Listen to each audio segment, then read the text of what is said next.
Nakakatuwa, no? Ang laki rin ang naitulong ni Meta sa kapaligiran natin.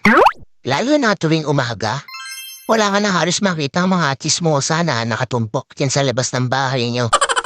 Halos bihira na nga rin silang tumumpok dyan eh. Paano kasi? Mas gugustuhin pa nila na mag-isip ng content para sa reels nila maghapon. Oo, ayaw na nila makipagchismisan o makitumpok dyan sa labas ng bahay niyo. Actually, yung atensyon nila imbis na makipagchismisan, napunta na lang talaga sa pagre-reels. At ito pa ha, imagine ninyo. Kung dati, bumibili lang ng mga lutong ulam yung mga yan, ngayon, sila na mismo ang nagluluto ng mga ulam. At kahit pritong itlog, inire-reels pa. Ganon kahusay si Meta. At ito ang pinakamalupit. Kung dati yung asawa mo tinatalahan ka sa tuwing uuwi ka, ngayon, hindi mo na makausap.